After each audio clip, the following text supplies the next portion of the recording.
Warning, this episode contains brain food that will lead to improved emotional and social intelligence.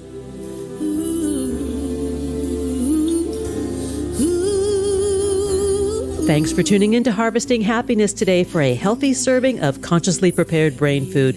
This is Lisa Cypers Kamen, your host. For more than 13 years, I've been handcrafting these sound ideas for better well-being. Each week, I love spotlighting diverse thinkers and doers who are contemporary trendsetters and change agents, devoting their lives to creating a better world in which to live. I invite you to listen up and change the way you think about human happiness. Our award-winning content is fresh, optimistic, and purpose-driven media that promotes well-being from the inside out. Alrighty then, let's dive in. This episode offers psychosocial education designed to inspire and motivate our listeners. The information provided does not constitute a therapeutic relationship nor a substitute for professional mental health care. If you are experiencing a mental health crisis, call 911, go to your nearest emergency room, or for listeners in the United States, text 988 for the National Suicide and Crisis Lifeline. Just a heads up, listeners, if you hear a little pounding of construction noise, it's because there's a garage being built on the other side of this studio. I've waited 5 years for it, so I couldn't postpone the guys. Enjoy the show. Good morning, good afternoon, and good evening, wherever you are. Thanks for joining me on today's show, where you will learn about maximizing change management through kindness. My guest today is James Rhee, who is a high school teacher and Harvard Law School graduate turned private equity investor and CEO. James' leadership story grabbed global attention during his unlikely 7-year tenure as chairman and first-time CEO of Ashley Stewart. After his radical and yet intuitive approach fueled a transcendent and unprecedented reinvention story for the company, James concretized his leadership philosophy and operating system. Kindness plus a little math in the form of a red helicopter, his media education platform. He bridges math with emotions by marrying capital with purpose while composing systems that bridge peoples, disciplines, and ideas. His transformational leadership has been recognized by leading civic and business organizations. And we're talking about his book, Red Helicopter, A Parable for Our Time, Lead Change with Kindness plus a little math. Welcome, James. Thanks for joining me today. Hi. Hi. I'm so happy you're here because I feel like you and I share a common space of leading with kindness. And that is what I want to talk with you about. You know, kindness being counterintuitive to what many people think is the powerhouse of change. That would be great. I'm looking forward to it. I think a lot of people are craving this and they sort of know intuitively it's right. And then they're taught that it's counterintuitive. And so maybe you and I, after this conversation, we can reassure everyone that they are indeed right. It's maybe the old adage, nice guys finish last. I don't think that's true. I think nice guys and gals finish first. I do too. And I think and maybe we'll talk about it, but I think kind people finish first. And that distinction between niceness and kindness is maybe something we can spend some time talking about. Yes, let's do that. First of all, let's talk about how, in your experience, you have operationalized kindness. Yeah, like I have a bizarre background. I know you do. Yeah, like I'm a hot mess, right? So I'm 50 plus years old and I've been a lifelong learner, high school teacher. I think in essence, I'm a teacher. And I think a lot of teachers generally are pretty enthusiastic learners. I tend to learn something and then I get very excited and I want to share it and say, hey, this is cool. You should learn this too. And so, yeah, I've just done a lot of different things like in, private equity and as a law student. But at heart, I'm a teacher. And I'm the person who went to law school thinking that he would be a public defender. So I'm just an advocate for people. That's sort of my personality. And sometimes in the private sector, it's helpful to know how to be facile with money because you can use money to help amplify or accelerate some of the change that you want to make on behalf of people. Well, let's talk about your unique foray into leading a company, becoming a CEO, because that's a bit different. Yeah, I was at a point in my life. This was maybe, really, it started 15 years ago. I was living I think, a pretty linear vertical path.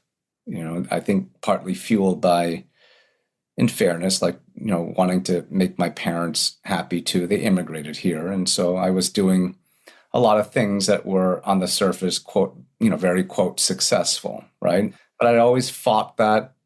After I graduated college, I taught high school for 12 grand a year.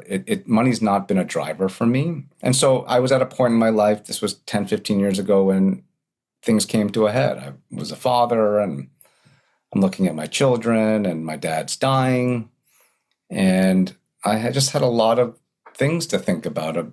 What's success? What do I want my life to be like? What do I want my children to remember me by?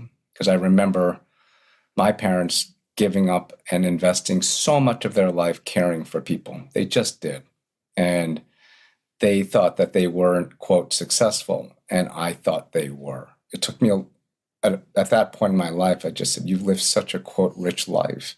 And so there I was. So I was in Boston, still in Boston, like doing private equity and just sort of master of universe type thing. And I had no intention of being a CEO of any company, let alone a company serving, a group of women that on the surface had nothing in common with me, right? They were Black women and fashionable Black women in urban neighborhoods across the country. And here I was, a Korean American guy, private equity in Boston in tall buildings. But that's where I was. And that's sort of where it just came at an inflection point in my life that the women really bore a lot of resemblance in my more mature mind to my mother, actually. Like, I really admired the way that they persevered. They were hardworking. They took care of a lot of people. They didn't ask for credit. They did it because they did it. There was a real strong sense of mutualism amongst this community. And obviously, as you know, that mutualism is very few pools of that left, it seems. And I admired them. And I knew the company was suffering. And we know why. Like, this was not a darling of Wall Street. This was not going to get the best attention. So all of these things came into like a big, like, bouillabaisse. And I walked away from my life in Boston to sort of be an unlikely friend to a group of women that ultimately became some of my closest friends. I love this story, because it's about doing the right thing, seeing an opportunity to do the right thing for others. It really, I say this, it's been 4 years since I, was involved with the company, but during those 7 years, and as you know, from having read the book, it was supposed to be 6 months, but I stayed 7 years because no one showed up. I thought people would come help me. They didn't, other than a couple people in the beginning. But those 7 years, I really think that, as flawed a person as I am, and like everyone, so many flaws, make mistakes, and ego this, and insecure this. I really think that for those 7 years, I was about as good a version of me as I possibly could be. I really was. Like, I just really thought, I was really creative. I was really thinking about their best interests. Like, I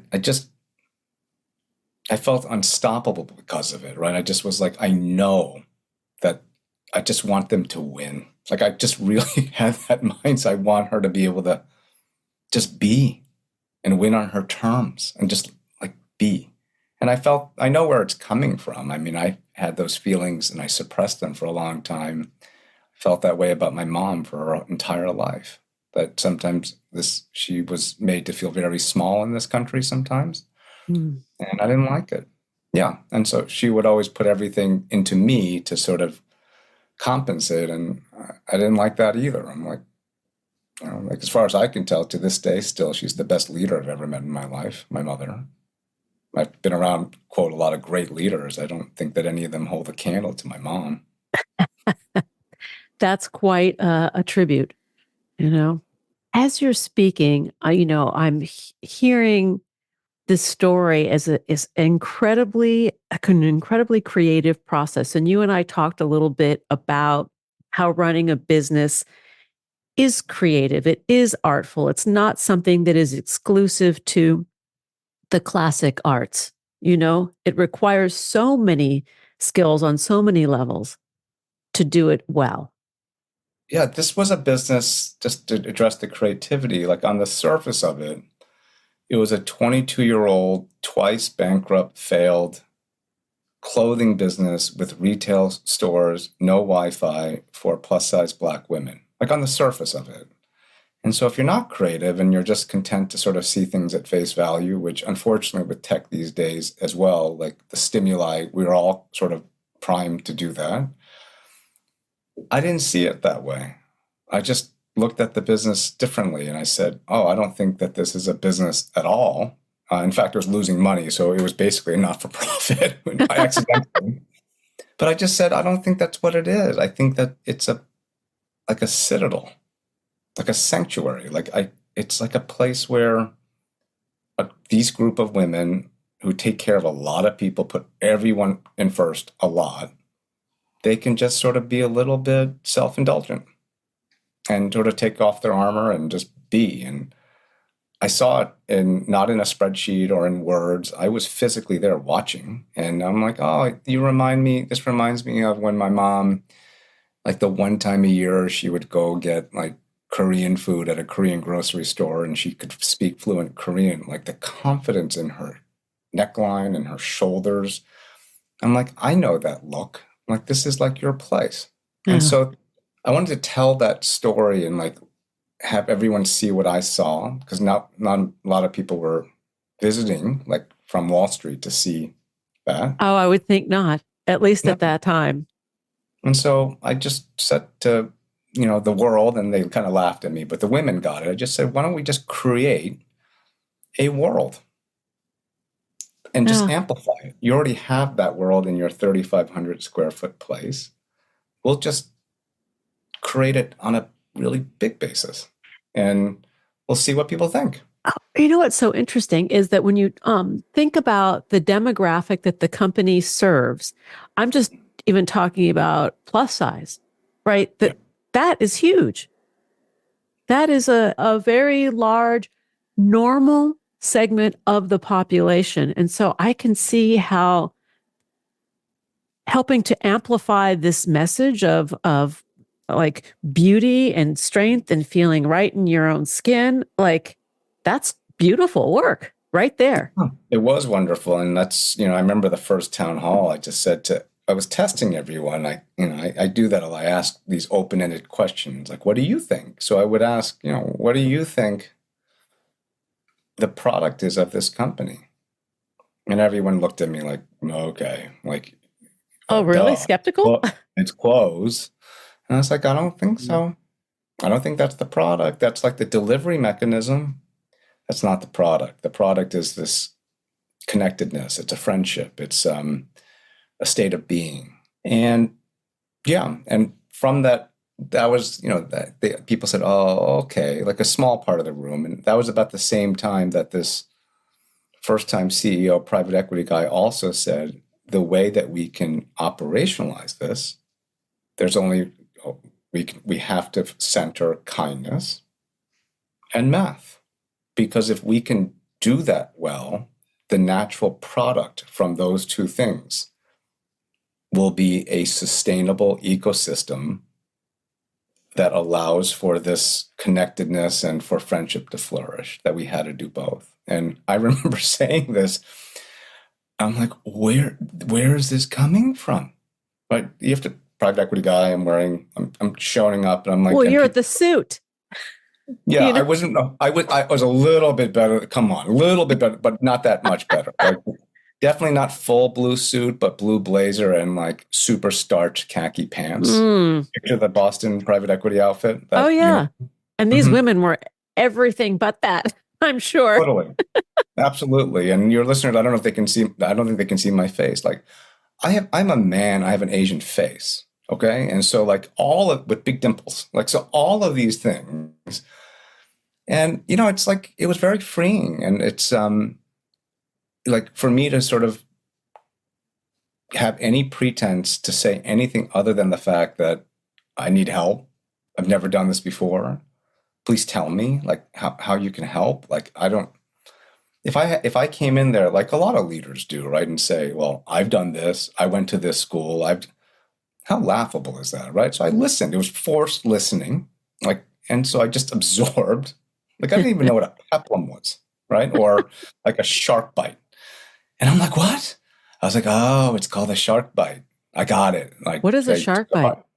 it's like that long, long top where they take there's a big shark bite out of the side of it.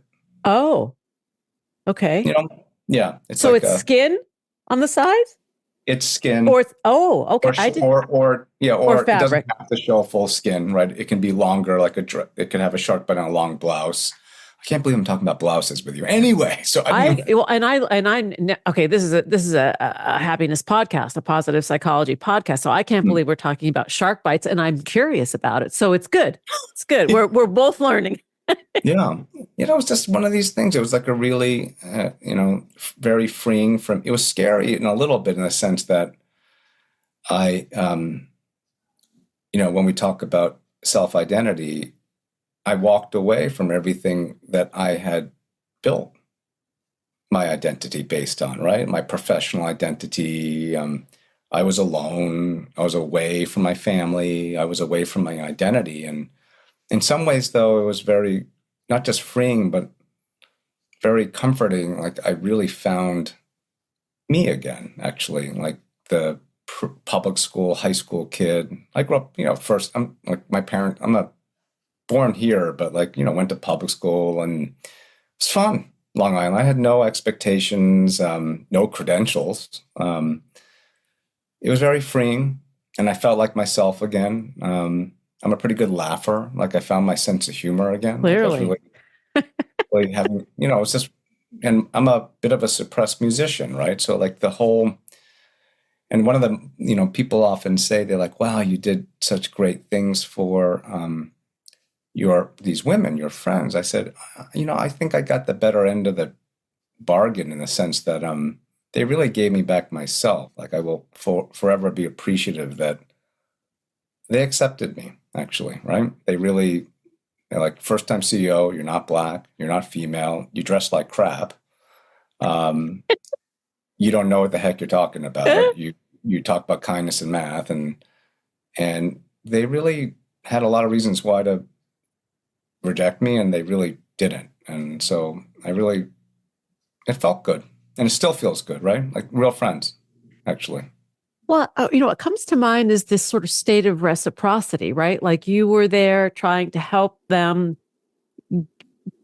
get the company profitable. And in a certain sense, the process was bringing you home to yourself. It's kind of cool. Yes, it really was cool. And it wasn't like I was fully cognizant and conscious of this in the moment. All I knew was that I felt crystal clear as to why I was there. I just didn't want them to fail. It just was so simple. And then I wanted to go home and I stayed because no one else, I had to end up staying because I was the right person, ironically, to do this because my intent, I cared, and my intent was that intense and clear. And I also had an untapped skill set, right? Like I was weirdly good at You could do this. I could do it. And they gave me permission to do it. Yeah. Right? They gave me permission to do it. And all this helped me get back to, I think the biggest gift they gave me, I don't want to spoil the book, but it's sad. There's unfortunately death in the book. Both my parents die. But they really helped me understand and appreciate my parents. It was, and I think that your listeners, it will be a tough read in certain chapters, like when they came to support me when my parents died without me asking, I can't repay them for that. Well, this kindness loop It's sort of was it the Rizar, that the effect when you throw a stone in the water and then it's got the circles around it, right? That the Yes. Well, kindness that's the that, cover of the book. oh yes, It's not just that's not not just the the airways of it. helicopter. It is that, but it's also meant to simulate the ripple effects in water and real like fractal geometry, where one very small act Yeah. and the reciprocity that it entails, it starts creating sustainable ripples. We should take a break. And when we come back, we can continue to talk about the mathematical equation of change management, because we're really talking about, it's like kindness plus a little math equals success. Let's take the pause. To learn more about James Rhee and his book, Red Helicopter, please go to redhelicopter.com. You can find him on X at I am James Rhee, and on LinkedIn, he's over there at James Charles Rhee. Here comes the pause. We'll be right back. Wait. Before we pause, here's a loving summer self-care reminder. With warm weather and outdoor activities, we need to protect our hair and scalp along with our skin. Remember, just like our skin, the condition of our hair reflects our overall health, both external and internal factors that can impact the way our hair looks, feels, and grows. And that's why I love and use Nutrafol. Nutrafol is the #1 dermatologist recommended hair growth supplement, with over 1 million people seeing thicker, stronger, faster growing hair with less shedding. Thinning is different for men and women, and that's why Nutrafol has 5 formulas for different lifestyles, including plant-based diets. Nutrafol is tailored to what your hair needs based on biology to grow. Take their hair wellness quiz at Nutrafol.com for a personalized plan based on your specific root causes.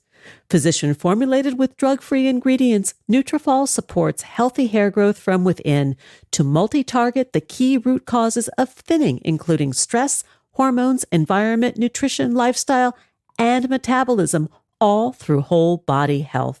In clinical studies, 86% of women saw improved growth after taking Nutrafol for 6 months, and 72% of men saw more scalp coverage after 6 months. I've been using Nutrafol religiously for more than 2 years. My hair is shedding less and feels thicker as well as healthier because of Nutrafol. And remarkable bonus benefits include better sleep, improved stress response, and a significant reduction of those pesky menopause symptoms, including hot flashes. No matter your lifestyle or stage of life, Nutrafol is a great solution that targets the root causes of thinning and supports hair growth from within. Building a hair growth routine is simple with Nutrafol through easy online purchasing, no prescriptions or doctor's visits required. Free shipping and automated deliveries ensure you'll never miss a day, and you'll see results within 3 to 6 months. Get results you can run your fingers through. For a limited time, Nutrafol is offering our listeners $10 off your first month subscription and free shipping when you go to Nutrafol.com and enter the promo code HH. Find out why over 4,500 healthcare professionals and stylists recommend Nutrafol for healthier hair. Nutrafol.com, spelled Nutrafol.com, promo code HH. That's Nutrafol.com, promo code HH. Let's take that break. We'll be right back. Each day we have the intellectual freedom to be happy or the liberty to be miserable, regardless of external circumstance.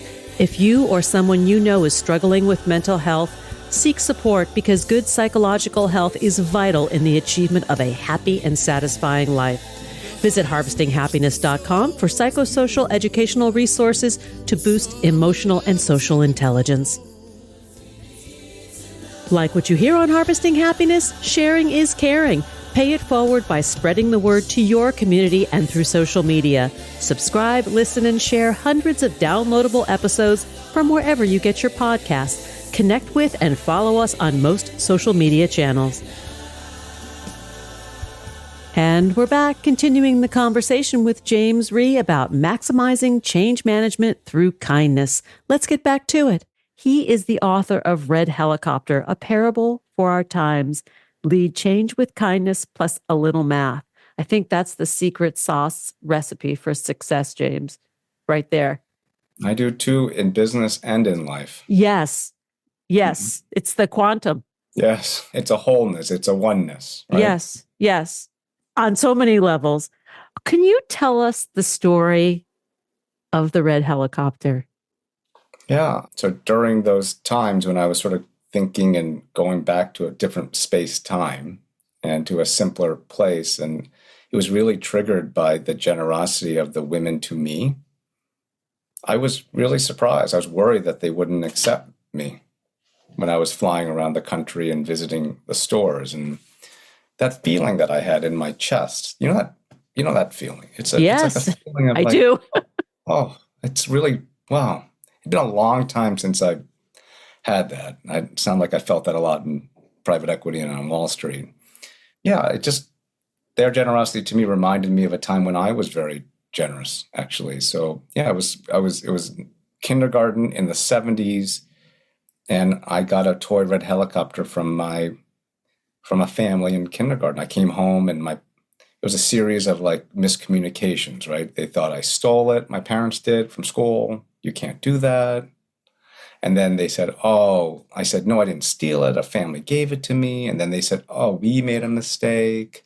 We didn't know that in America, kindergartners in public school exchange presents and like with each other. And we're sorry that we don't know the local customs." And I said, "No, you didn't mess up. Like not this time." you know. But it turned out I got it because anyway, they found out and they said, and it went like this. I was five, so I don't.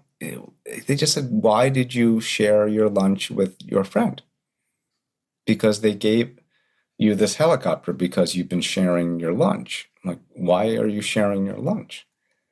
And again, I thought I was in trouble because maybe, you know, we didn't have enough food, or mom woke up early and you're being disrespectful. And I remember being very, like, my face was flushed. I remember, you have to picture a bowl cut Asian face, Yeah. and me being a little bit scared, actually. But saying he didn't have any. Yeah. And my dad, I thought I was going to get like, anyway, but it's one of the few times I think it's a recurring theme also in the book that I think a lot of men sometimes have a hard time communicating with one another about feelings. And but I could see my dad was very emotional, and Yeah. he was like, I'm not mad at you, like I'm really proud of you, like, and he doesn't have lunch because the daddy that gave you the helicopter with the two kids that came with him, your friend, the youngest kid of four kids, his mommy died this summer. Wow. So that's why he doesn't have lunch. Did you know that? I said, no, I didn't know that. And I just remember that feeling. And again, in my chest, I was like, oh, that's why they gave it to me. And it felt good. It was like a good feeling. And it's to this day the best gift anyone's ever given me, ever. And it just, that it's a symbol of a lot of things, of right, that red helicopter. It's generosity, it's kindness, it's mutualism, it's reciprocity. It's also like there's a Korean word called chang that it's a symbol of. Like in my TED talk, I talk about goodwill, but in Korean it's called chang. There's no literal definition. It's a story or a relationship or an object where it's alive. It's alive. The Yeah. connectedness is alive. It's really just like the peak of humanity that no artificial intelligence will ever be able to replicate. Like agape, So like agape yes, love. yes, that's exactly. Or like I think like Ubuntu, right? Or it's language is so important that it's hard to. I tend to communicate these very difficult to convey in words feelings through music. That's sort of how I do it. But that's what Red Helicopter stands for. So if you listen to the TED Talk again, it really what I'm saying, if it were in Korean, I would be saying Chang, not Yeah. goodwill. And when people ask me what's goodwill, James, I often say to them, that is the best example I can give you is the end of It's a Wonderful Life. Yeah. That feeling that all these people came and what they did for him, and because of all the things he did, and that Mary helped him see his life and said, "You have so much goodwill." And that's the premise of what I teach in finance stuff too, right? See, in that movie too, goodwill had monetary value. People came. I want to toot your horn a little bit more because you do teach currently, right, at Howard University, at MIT, Sloan School of Management, and Duke Law. So that part of you to give back and to teach and to mentor and shepherd is so much about who you are, your essence. Yeah, I'll always be a teacher. But like again, I think good teachers also know that they learn more from their students than they teach. So, and if you can't teach something, you don't know it. You really don't, right? And so it's been really making sure that I only profess things that has passed the muster. Like if I can convey it to someone else, then I must know it. And so the Howard appointment happened. That's the most emotional of them all. That happened after I had left the company after 7 years, and my mom had died. I took a little bit of time. I needed some time. I just was sort of a little bit. Yeah, I think it's safe to say, like I had like mild depression. Right, my mom just got ripped away from me in 3 weeks from pancreatic cancer, and yeah, she was the most important people. I can't maybe the most important person in my life. I think yes. And so I got a call from Howard, the president of Howard University, and I think most of your listeners know that it's arguably like the most prestigious historically Black university and they asked if I would chair entrepreneurship at Howard University. And I had another one of those warm feelings in my chest. It was another red helicopter moment when I just said, "Oh my gosh." And I remember saying, "Oh my gosh, really?" And tilting my head and saying, basically, "Are you sure? Like, look, I haven't, I'm Asian." And, when him saying, "Of course, yes, we're sure. We saw what you did. It wasn't what you did, it was how you did it. Like, we saw it in the faces of the women. You can't fake it." Yeah. And I had that other feeling again. I just was like, that's a red helicopter moment again. Right. And that's why I'm at Howard still. We just extended my 3-year tenure again. So it's going really well. I have no doubt. I have no doubt that anything that you decide to touch flourishes because of the approach. That doesn't mean there are not failures or opportunities for learning. I'm not talking about the human part of doing things, but because you're leading with, your heart and with intuition and your head and math and doing the right thing, it's kind of the recipe for success. At least what I'm finding at this Yeah. point in my life. In the definition of success, that's the most important. Like the broadest sense of success is what I'm looking for. Like for my life, particularly so that my children are very proud of their father and my wife's proud of her husband. Like I want that success. And there's been, like I've had financial success, and that's no one should be ashamed about talking about that. That's part of success, but I think it's not a primary pursuit. It's like I say, it's enough.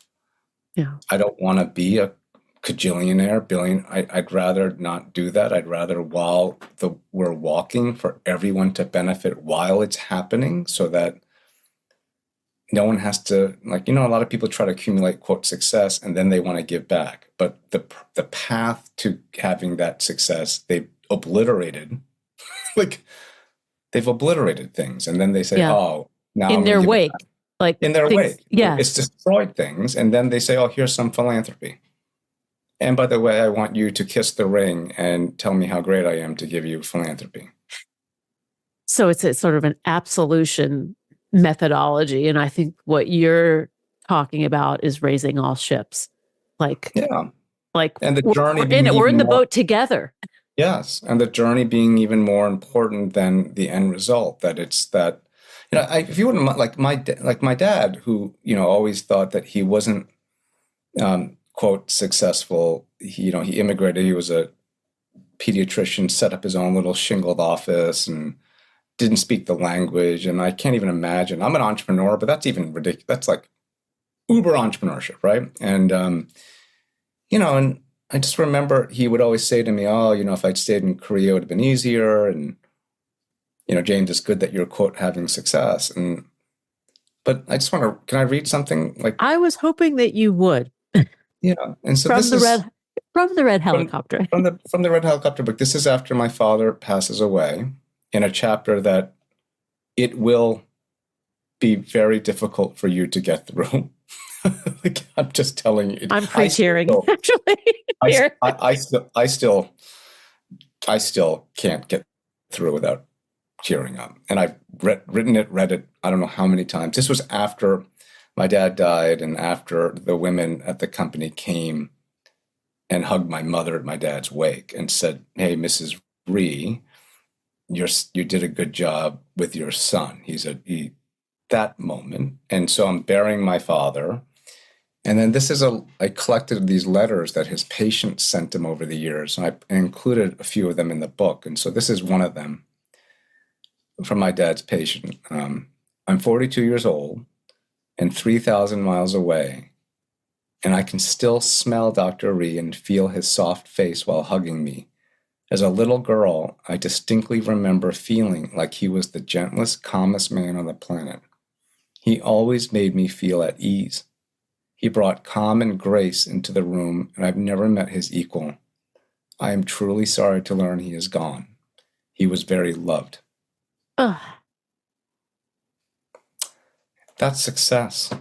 That He is took care of success. so many children. He did so many decent things for so many families, and he never asked for credit.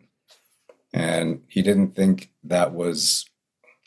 I get very much like he didn't think it was. He thought all my financials, like the private, was more successful. And I think that finally, with the work I did in my 40s and what I'm doing now, I feel like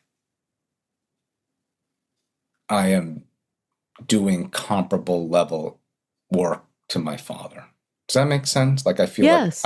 I feel like I can one day see him again and say, "Dad, like we can have a real conversation about contributions to humanity and what success is." I didn't feel that way in my 30s. Well, I think as we age, we hope to get to that place where we see the value in that form of servant leadership, right? It's about not what you get from a situation, but what you can give to it. Yeah. And if you surround yourself with the right people, and I'm really optimistic of like people really they want to. Everyone's so tired these days, right? They know. People know that things are a little bit askew. They know. Yes. Right? Despite all the, the bravado outside, and like deep down people know. And I'm with a lot of different peoples right now, right? Across the world, across the country too. But yeah, like the right people, they will reciprocate, but it's not transactional. They just will. They will. I think you make a good point about people generally wanting to help other people. I do think that is a default setting of humanity, thankfully. It is. It is. And we're selfish, and we're insecure, but I've been always not amazed, but just like enriched and like joyful seeing people do the right thing. They do. Yeah. They do. And I'm optimistic about it. Like they do it despite the fact that almost every possible kind of system we have is nudging people to not do it. Right? Tech, money, media, the messaging, and yet still people do it. So there's a real proclivity to do these things. Like, yeah, it is a primal drive because we do want that connection. I mean, we are really driven by that, right? As Brene Brown says, right? And look at this. Look at how sad. I mean, I think that these happiness statistics, and I think they just came out Oh, the recently. latest report about young people? Yeah, the young Heartbreaking. people. It's heartbreaking. It's like biblical level despair, Yeah. right? Because young people are so intuitive still. They know. I mean, they're looking at older people and the young people. I'm immersed with young people right now, and they're like, "What a joke!" Like, how many leaders do we have to look up to? Right. So don't tell us what to do. Like, you're all acting like children.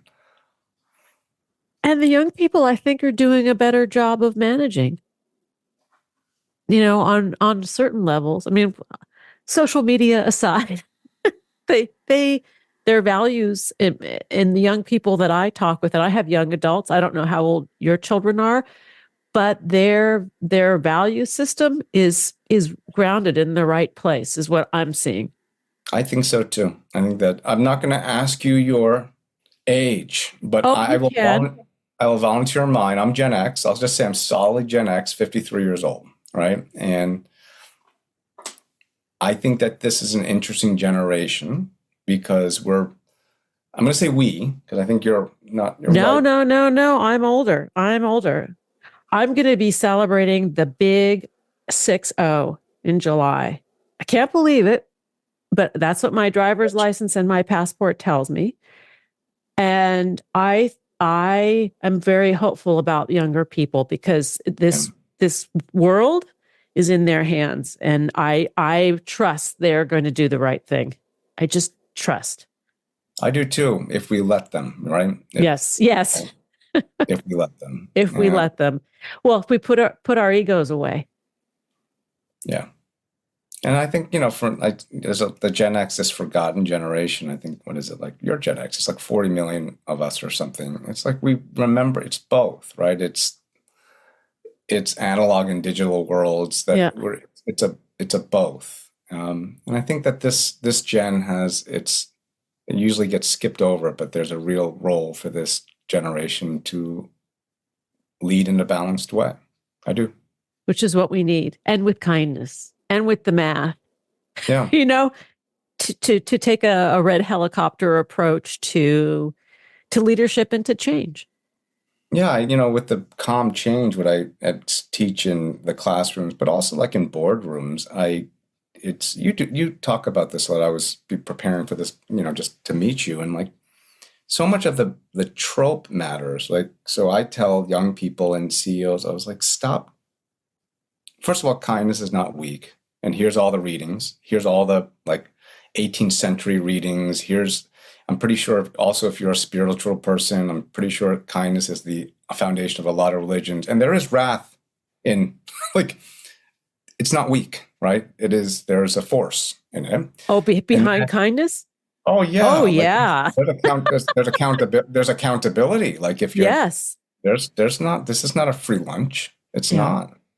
But the other thing I sort of then reframe, I also say in math, like, let's be really clear about this. Math is is part of nature. We discover math. Math is physics. Yes. You can't control math. And because people equate math these days with like money, right? Finance. It's not. Math No. is a science. Like it's A science, a system, a language. a language, a pattern, Yeah, a pattern that's language. true. That's just true, and that it's Yeah. true whether or not there are human beings on Earth or not. It is Yes. 0 is 0, 1 is 1. It just will be. And then the other thing I try to, help with reframing of this, and in addition to the helicopter as a symbol of generosity and kindness, the whole book, it weaves the trope of a helicopter. I would rather have someone told me that, James, we want to prepare you to have the agility and agency of a helicopter. Yeah. That you can fly in 6 different directions. You can land and not crash, right? You can take off vertically without a big runway. So if you think about the world we're going to live in and we live in, we need really emotionally and professionally agile people, and then a plane, which is sort of the paradigm metaphorically for success that we tend to teach people. I'm like, I don't want to fly in one direction and be the strongest and fly the highest. Like, I'd rather be agile, right? I'd rather have that. Well, and with that agility, using the helicopter metaphor is the ability to have both a macro and a micro view of any situation, right? To move in and out, like with the lens of a telescope. I love that. Yes. And then, after we get off this, conversation, like it'd be cool if you went, you can find it on my website. So you can download the chapters of the book, each have a helicopter part. Oh, that's so cool. Yeah, you assemble one. You can assemble it. Yeah. And so like what I explain is that like in the diagrams, like the body of the helicopter, that's your life. And then that's life. And then the top of it, the top prop is joy. And then the rear prop is money. And so the book is structured life, money, joy. And what I'm trying to sort of convey is that with the physics of a helicopter, you always have to balance because of Newton's third law. There's always the rear prop physically has to offset the torque created by the pistons that fuel the top prop. So you have to fly in balance constantly. So you can't only live for joy. I mean, you have to eat. And if you want to just have money and no joy, your helicopter doesn't fly. And so that's... Yeah, I love that. And joy is actually the byproduct, right? Joy is not a destination. It's what happens along the way, the journey to whatever it is that we are doing and attempting to achieve. 100%. Where were you as like my sounding board when I was writing this dumb book? I needed someone. The next one. Okay, next one I have someone I'll be your reader. To be a confidant and talk to about. So all these, like, yeah, you got it right away. That's exactly. And then the bridge of the book is called Goodwill. And what I say is that if you fly this right, then the fuel and the glue of your helicopter, it is goodwill. You create, you fly with a lot of people side by side, but you don't have the right to tell people how to fly their own helicopter, right? That's not your job. James Rhee, you have left huge goodwill with us today in this space. I am so grateful that you shared part of your day with me. We've been talking with author James Rhee. He is the author of Red Helicopter, A Parable for Our Times, Lead Change with Kindness, plus a little math. Don't forget to check out his TED Talk. We'll give that a little plug. You can learn more about the book and James Rhee at redhelicopter.com, on X at I am James Rhee, and on LinkedIn you can find him at James Charles Rhee. Come back anytime. Seriously. Thanks for joining us on Harvesting Happiness. This is Lisa Cypers Kamen on behalf of my guest, James Rhee, wishing you kind thoughts, kinder words, and the kindest of actions. Until next time, remember, happiness is an inside job. Happiness is your inside job. Please go out and rock your day and remember to be kind to one another. Want to take a deeper dive into sound ideas for better well-being? Check out our new bonus edition content, More Mental Fitness by Harvesting Happiness, available exclusively on Medium and Substack. Keep harvesting your own happiness anytime, anywhere from the comfort of wherever you are. Subscribe, listen, and share hundreds of downloadable episodes from wherever you get your podcasts. Connect with and follow us on most social media channels. To learn more about lifestyle management and mental fitness consulting services, please visit harvestinghappiness.com. Harvesting Happiness and More Mental Fitness are produced by me, Lisa Cypers Kamen, Andrea Mengele, Robin Boyd, Andrea Daly, and the awesome team at Podfly Productions, including Eric Begay, Kimberly Beck, and Alec Guess, in collaboration with TogiNet Radio, KBUU, RadioMalibu.net, and is available on PRX, the Public Radio Exchange.